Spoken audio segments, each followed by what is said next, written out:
for Pacifica Radio, May 25th, 2023. I'm Scott Horton. This is Antiwar Radio.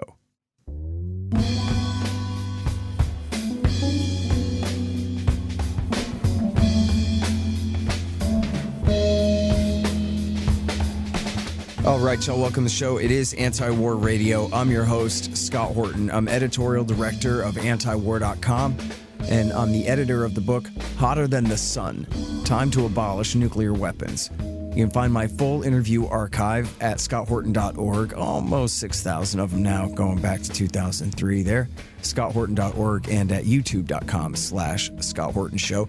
And you can follow me on Twitter, if you dare, at Scott Horton Show. All right. Introducing Erik Sperling from Just Foreign Policy. He's a former congressional staffer and has been working on the Yemen war ever since Obama switched sides in 2015. Welcome to the show. How you doing, Erik? I'm doing pretty well. Great to be here. Really appreciate you being here, and I kind of resent the occasion, to be quite frank. I had a conversation with my friend, the Yemeni journalist Nasser Arabi, 6-8 weeks ago, and he was smiling and laughing. It was the first time, and I've been interviewing him since 2015. It's the first time I ever heard him laugh, I think. And he was saying, the war is over. It's all good now, man. So once we get things cleaned up around here, love to have you out, come visit. And I'm like, hey, all right, the war in Yemen is over, everybody, finally. Or at least we're going to switch sides back to just the war against Al-Qaeda now instead of the war for them like we've been fighting for the last 8 years. So if the Saudis don't want to fight anymore, then what's the problem? Yeah, well, I think you and I talked around that time as well. And, I remember a lot of our friends in Yemen, friends who've been working on this war for years. We were incredibly hopeful. But, I know better than to get my hopes up that, a U.S. backed war is going to just simply end. That hasn't happened in my adult life, going back quite a long time. And so, yeah, essentially, it's right after the Saudis visited Sana'a and did direct meetings with their primary opponent in the war, which is the Houthis, who have actually are the de facto government and have been governing 70% of Yemen for about 8 years or so. There was a lot of hope the Saudis were going to make a deal to just simply end the threat of bombing and make a commitment to not do any more bombing, to lift the blockade that is essentially giving them control over the main port in the country, which will allow goods to get in, allow prices to come down. So in Yemen, there isn't actually a food shortage. It's about the cost. And the Saudi blockade is what's really the leading driver of those costs. And not just of food, but of all types of goods, of transportation, and so there was a hope that the Saudis, after making a deal with Iran that's backed by China, would say, felt comfortable making a deal with the Houthis, saying, okay, you won't strike into Saudi Arabia, and in exchange, we will completely exit this war. But immediately after, as that happened, and as we were all, cautiously, incredibly optimistic, and we were starting to dream about our taking a trip to Yemen, the U.S. dispatched, both in person and on phone calls, about 5 different senior officials. And if you read the reporting from those visits, they emphasized essentially that a deal with the Houthis is not going to be enough. You need deterrence as well, was the main word they kept saying, and emphasizing their defense of Saudi Arabia. And the U.S. will defend Saudi Arabia. And what does that mean? Well, it means essentially that they're saying, don't give in. Don't give in to the Houthis. Continue to use a mix of diplomacy and military power and threats, which is essentially the exact same strategy that the Saudis and the U.S. have been using for the last 8 years. That's led to the world's worst humanitarian crisis. So as it stands now, we're unclear about which direction the Saudi leadership is going to go. If they follow the U.S. plan, then what's very likely to happen is the Houthis will have no choice but eventually to use their only tool, which is to resume cross-border attacks against Saudi Arabia, at which time the U.S. has effectively pledged to Saudi Arabia they will help do a massive bombing campaign against the Houthis. And there's some evidence that the U.S. might prefer that. The real question is, what do the Saudis want to absorb, dozens or hundreds of attacks from Yemen just to be able to get that right to resume large-scale bombing on Yemen? And I think I think what we're hoping is that the Saudi leadership will say it's not worth it for us to take those hits and to do the damage to our economy. They're in the process of doing kind of a revamp of their approach, where they want to focus on their own domestic economic development and use their money and their soft power in the region rather than their military power. But it's still very much up in the air, and that's really where it stands now. And so we're hoping the Saudis will do what we think is the wise things: is focus on your economic development and your soft power in the region, and give up on the military component of that. It's Antiwar Radio. I'm talking with Erik Sperling from Just Foreign Policy. That's Just FP on Twitter. Now, doesn't the whole question here just come down to whether the Saudi crown prince accepts the legitimacy of the Houthi regime in Sana'a or not? Whether they are determined to have a regime change or whether they have in fact given up on that goal? What else left is there to fight about? It's not like the war started because the Houthis were sending drone attacks into Saudi Arabia. That's been defensive this whole time. And ever since the outbreak of the long expired but still obeyed ceasefire of a year ago, they haven't been attacking inside Saudi Arabia. So that is clearly a pretext, right? Yeah, and thankfully you and your listeners are about as far from DC as you can be in the continental United States. But in DC, there is a myth, and they sort of kind of propagate this myth that the Saudis did this due to threats against their security. But of course, the Houthi cross-border attacks coming from Yemen didn't start until about 4 or 5 years into the conflict, when they realized they had no leverage over Saudi Arabia and the U.S. The U.S. and the Saudis were very content to see 20 million Yemenis on the verge of just a couple meals away from death, and they realized, well, if we don't bring this some kind of consequences to Saudi territory and the territory of UAE, we have no leverage. So they developed that capacity. But anyone who follows the conflict knows that the very first thing the Houthis in Yemen would agree to in any deal, the first point they would agree to is an end to cross-border attacks. And in exchange, it's very clear. They just say, leave Yemen. In Washington, they also, really emphasize this legal fiction that the internationally recognized Yemeni government, which was based out of a hotel in Riyadh for the entire war. And they say, oh, it's that internationally recognized government based in Saudi Arabia has invited Saudi Arabia to do this bombing and this starvation blockade. But in reality, of course, it's just simply an aggression from the Saudis and the U.S. against the Yemeni people. And just for those who are not caught up in the kind of the world of creating legal fictions to justify wars. And so essentially the Houthis will say, just you stay out of, you Saudis, stay out of our country and we will not touch your country. So it's a very simple deal. It absolutely could happen, but the U.S. has a whole series of tricks and of messaging lines to try to persuade the Saudis that no, don't leave this conflict too early after 8 years. Keep pushing so that we can weaken the Houthis and force them into a power sharing agreement with that quote unquote internationally recognized government, which again is basically a U.S. Saudi creation. Well, I mean, and that is a ongoing question. I mean, regardless of the Saudi-backed puppets, there are all kinds of different factions inside the country who are going to have to come together or decide once and for all not to. And of course, you do have, bin Ladenite types, whether from Al-Qaeda in the Arabian Peninsula or ISIS there, and, associated groups, I guess, with them. You got the socialists centered in Aden who are allied with the UAE, who I think, would rather just split the country in half and go back to a North and South Yemen type situation. It's interesting that the socialists and the Al-Qaeda guys are both backed by the UAE. I wonder what kind of deal they're going to come to. But then you got the Muslim Brotherhood. There's some socialist tradition there, but I don't know that the current group is more of just a straight proxy for the UAE. I don't know that it has much socialist character left. Okay. The Southern Transitional Council. Yeah. Mm-hmm. So there's the remnants of that, I guess. But anyway, I mean, what indication do you have about the Houthis and their ability and willingness to negotiate with these other groups regardless of the Saudi puppets and or I guess including the Saudi puppets too, because it is important that the Saudis at least threw their old guy under the bus, the former vice president turned president, Mansour Hadi, and instead appointed this council of, including some bin Ladenites, but this council of other guys who presumably were under orders to deal with the Houthis and have begun to do so. But I guess the Houthis are not in any position to feel like they have to share power. They've won the war, right?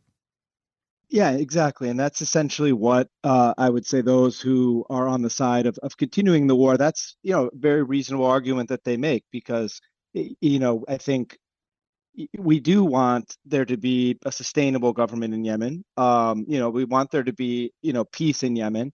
But unfortunately, the U.S. and the Saudis came in on one side of this war and vastly increased the power of this group that, essentially they've largely kept intact. I mean, there's been a lot of fraction, a lot of different factions and a competition within the 8-member, what they call the Presidential Leadership Council.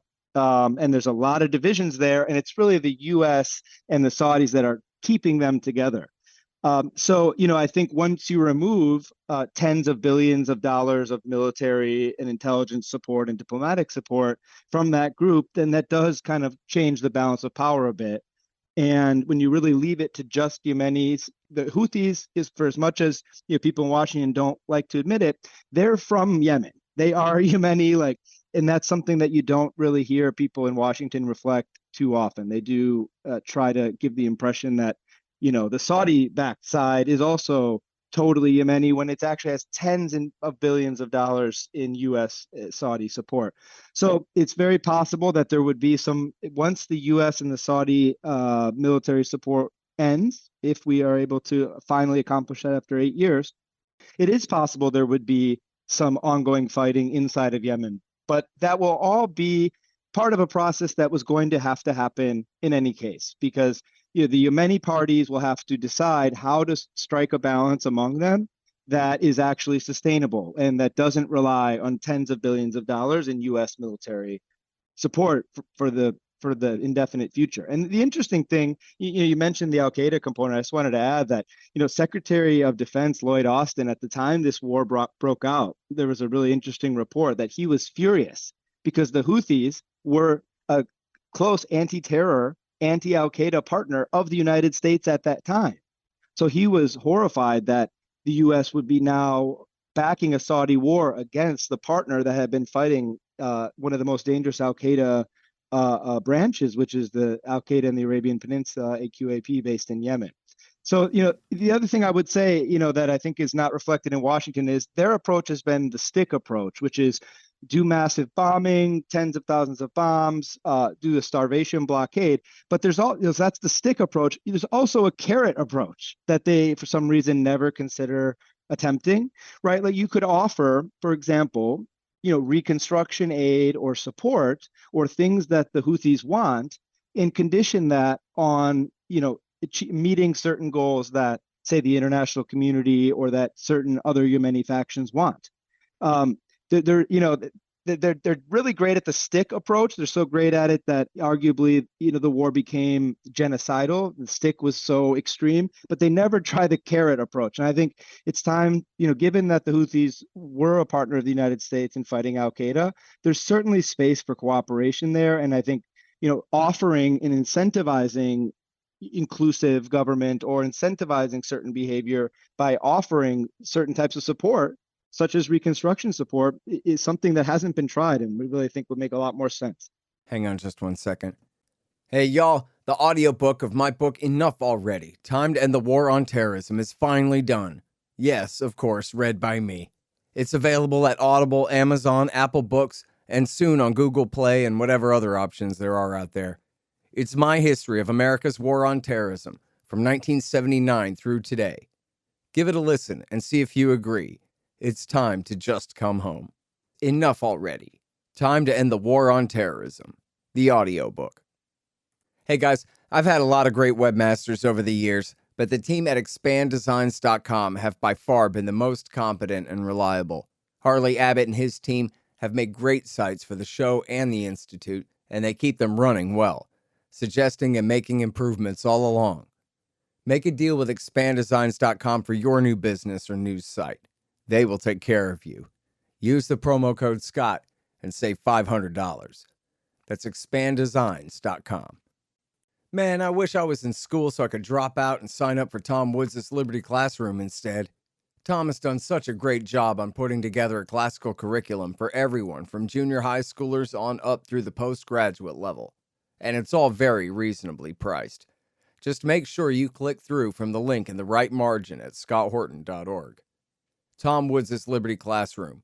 Real history, real economics, real education. All right, it's Antiwar Radio. I'm Scott Horton talking with Erik Sperling from Just Foreign Policy about the ongoing crisis in Yemen. Now, I'm glad you brought up some history there. I think it's important to note that this did not necessarily have to be resolved through violence. Once the Houthis took over the country at the end of 2014, they were willing to negotiate, and they had already begun to set up a constitutional convention of sorts, and they were going to try to bring in the Southern Transitional Council types and the Muslim Brotherhood. And then the Saudis started bombing them anyway. And that's how the war started. So this wasn't necessarily headed towards civil war. In fact, or I guess one way to put it would be that the Houthis had won the civil war by the end of 2014.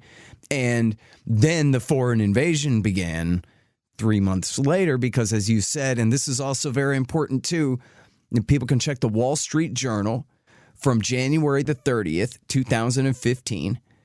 And it's also in Al Monitor, the article, I forget the date, but it's January of 2015. And it's by Barbara Slavin. And they're very specific that they're passing intelligence to the Houthis, and the Houthis are using it to kill Al-Qaeda guys. And then is the Mark Perry article that you referred to, where Lloyd Austin, our current Secretary of Defense, who was then the head of CENTCOM, he was the one working with the Houthis to kill the Al-Qaeda guys. And so he was, as Mark Perry reported, so mad he wrote an angry letter to Obama about it that apparently his friends talked him out of sending. It would have destroyed his political career and I guess his Raytheon fortune if he had sent it. So he made that choice. But it just goes to show they knew that this was treason when they switched sides. I mean, the drone war, people don't even know about this. People criticize Obama for his drone war in Yemen. The drone war was heroic compared to the genocidal campaign that they have fought on behalf of Al-Qaeda for the last 8 years. And now they're only switching sides again if we're lucky, right? Yeah, well, they've continued to conduct some limited amount of airstrikes against Al-Qaeda, I think probably to counter that reality that, they're basically targeting and helping to kill Al-Qaeda's biggest opponent in Yemen. And that is only public relations, because we know that the vast majority of them were simply recruited by the UAE. They're part of the Giants Brigade. If you really had a priority of targeting Al-Qaeda in Yemen, you would not be, waging an 8-year war, an economic war, and a overt war against, against the main group that has targeted and contained Al-Qaeda in Yemen. So, very similar to other countries in the region where, and, for those of us who grew up, I was in, was in high school at the time of 9/11, and, much of my life was defined by an obsessive fear of Al-Qaeda-like terrorists. That was what we were taught.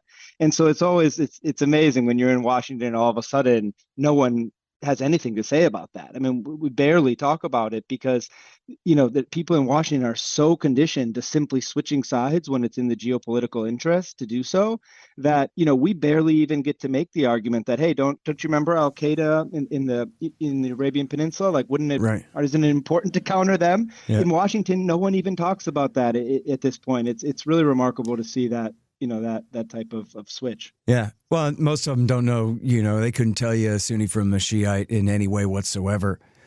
So when it comes to it, it's a great deniability for when they're switching sides is to just not know what they're talking about in the first place at all, right? Yeah, you can't tell, for some people it's a strategic choice, and for others it is just ignorance, which speaks to why the U.S. is so involved in places that they couldn't tell you the first thing about, and that we do see that a lot in Congress. I mean, there's a lot of folks who are just essentially taking orders and taking their messaging guidelines from just a couple people at the State Department. And until you talk, you could talk with the heads of the Senate, the House or Senate Foreign Affairs, Foreign Relations committees, and they really don't know. They need to go up to the particular officials at the White House. There's only a couple people who are tasked with really knowing anything about the conflict. And it's just remarkable to see that we're so involved in places and people, are taking these consequential decisions that have millions of people just a few meals away from death. And they don't even really know or care about those people. And so that's always an interesting dynamic of the work. It's just, there's the ignorance but yet the incredible power that these politicians have over the lives of people, thousands and thousands of miles away. Okay, so talk some more about the humanitarian crisis here, because I was being facetious there and calling the drone war heroic in comparison to the absolute horror show that has taken place since America switched sides in that war. But the consequences for the civilian population in Yemen have just been absolutely catastrophic. So let them know in case they never heard of that. Yeah, well, I would say that, the parallel that it's most similar to is sort of the way that the U.S. has transitioned out of directly conducting wars. I mean, thanks to people like you and many of your listeners, the U.S. isn't as inclined to send U.S. troops directly into battle anymore after the Iraq War nightmare where we lost 5,000, U.S. troops. So essentially what happened here is, they empower the Saudis. We give them the intel, we give them the planes, we give them the bombs, we tell them where to bomb, but we say, oh, but this Saudi prince is pulling the trigger. But so what does that really do in effect? It means that you have actually less professional, less qualified people. And so whether by intentionally or otherwise, they completely destroyed the country, completely destroyed the infrastructure, over 10,000 bombs at least dropped on Yemen. But that's only part of the story. That, arguably the bigger part is the blockade on Yemen's land, air, and sea ports. And so that is more similar to essentially like an extremely brutal version of U.S. sanctions policy. So, now the Saudis haven't been bombing, but they are maintaining, though we've been pressuring them and they've alleviated it a little bit, but they're maintaining this blockade that essentially is a form of collective punishment for all Yemenis. So it's like, imagine saying, Donald Trump and Joe Biden are so progressive on Cuba policy, they haven't even attacked Cuba. No, but of course, that's not the harm. The harm is that they're doing an economic blockade that is dramatically harming the quality of life and or pushing people into extreme poverty. And so it's very similar in Yemen, but even more extreme because they have an actual blockade and they decide ship by ship what gets through and what doesn't. And so they can kind of turn that up or turn that down based on, as a way to kind of control pressure, to control the economic situation and exert pressure. So what you have is at least over 20 million Yemenis dependent on foreign aid. Depending on the moment and the prices, you could have famine-like conditions for hundreds of thousands. We've definitely seen at a minimum hundreds of thousands of children who have starved to death or who have died. We don't know the numbers because women can barely even make it to a hospital. There was just a new BBC story yesterday about a woman who had to take a camel 7 hours to get to the nearest hospital. And on the way there, she saw, a pregnant woman who had passed away on that exact journey. I mean, so it's an unimaginable toll. You have a generation of children that are actually going to be developmentally stunted for lack of nutrients. It's one of the most horrific crises in our lifetimes, frankly. And so that's essentially the situation. But just like with economic sanctions, they'll say, oh, the Cuban government is responsible. The Houthis are partially responsible. Of course, that's true. They are partially responsible. But that doesn't mean that you can intentionally and knowingly use as a tactic of warfare starvation of tens of millions of people. That is something that we as a country with our allies like Saudi Arabia are consciously and intentionally choosing to do as a method of to try to exert pressure and achieve the political outcome that we want. And it's just about as dark as it gets. And that's why it's been known for years as the world's worst humanitarian crisis. And this is the real dynamic is, we have a lot of people in Washington who want to sort of play God with Yemeni society and say, we want to achieve the certain outcome. It's the same mentality they've been doing since at least the Iraq War. If you sprinkle in a little bit of this ethnicity, that ethnicity, we can birth a new country. And they don't realize that, number one, they've never succeeded at that in any of these countries. We're not a country that has that level of deep knowledge to even be able to accomplish that if it's possible. But most importantly, what they don't acknowledge is they are doing a harm. They're doing a horrific harm in doing this blockade and bombing with the hopes that they could achieve a better outcome. But they're missing the fact that they're currently committing a horrific harm to the people of Yemen. And our primary responsibility as Americans is to make sure we are not engage in a horrific harm that is mass starving people.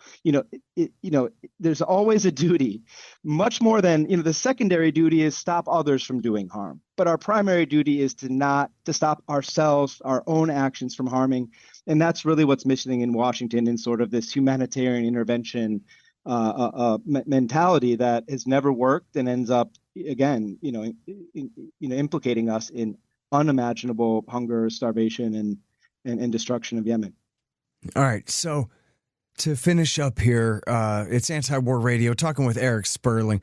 To finish up here, Erik, talk to us a little bit more about what exactly is the holdup in the talks. In other words, between the Houthis and the Saudis, they pretty much have everything hashed out, the salaries and this and that. It's just the Americans coming in and getting in the way. And exactly how are they doing that? And then finally, what are we doing about it?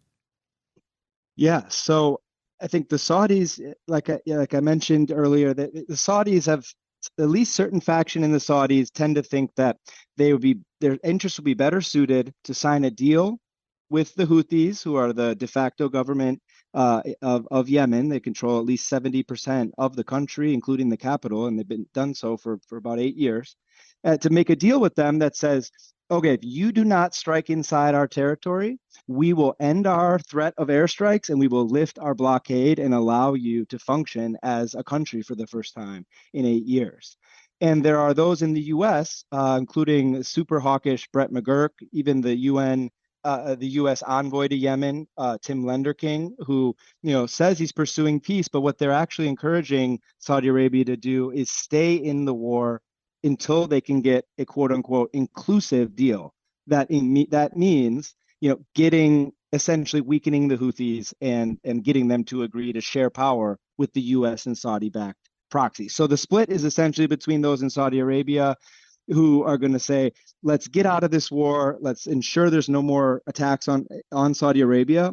And the U.S. side that says, no, don't leave just yet. We really need to weaken the Houthis a little bit more. Yeah, which is the same strategy for 8 years, and it's failed, and yet they still want to continue. Yeah, if only Xi Jinping would intervene and, forge another peace deal here. And this seems to be part of it, right? Is we do have this new modus vivendi between Iran and Saudi brokered by the Chinese, which is, I guess, part of what America's trying to thwart by keeping the war going. It's just insane. But all right, real quick now, the activism.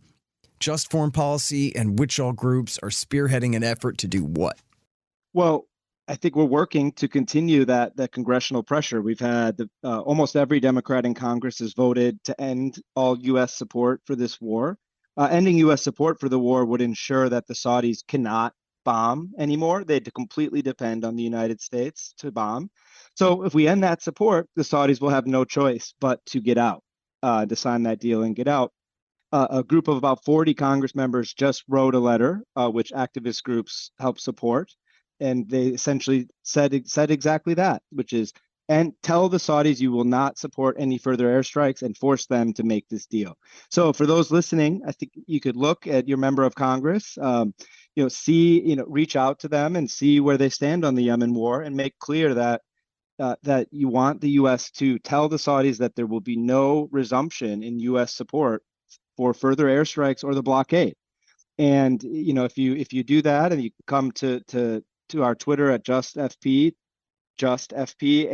and you can let us know or reach out to us on Twitter through a direct message and let us know what they say. Or if you have questions, you can also message us there and we can guide you on how to talk with your member of Congress. But we just need all the members of Congress to say, 8 years of war and starvation in Yemen is enough. The U.S. should get out and should, force the Saudis to get out in doing so. Mm-hmm. Yeah. And I'd like to add, if anybody is a member of or a leader of a civic group of any kind and you want to get involved on that basis, ask specifically when you contact Erik about the monthly, group phone calls between all the different activist groups coordinating and that kind of thing, because that's our real multiplier for making noise on this still terribly important issue. So that's Erik Sperling, Just Foreign Policy. That's at JustFP on Twitter. Really appreciate your time there. Thanks for all you're doing, Scott. All right, Sean, that has been Antiwar Radio for today. Thanks very much for listening. I'm Scott Horton from Antiwar.com and the book Hotter Than the Sun. Find my full interview archive, about 6,000 of them now, going back 20 years, at scotthorton.org and at youtube.com/Scott Horton Show, and the rest of all the video sites too. And you can follow me on Twitter at Scott Horton Show. I'm here every Thursday from 2:30 to 3 on KPFK 90.7 FM in LA. See you next week.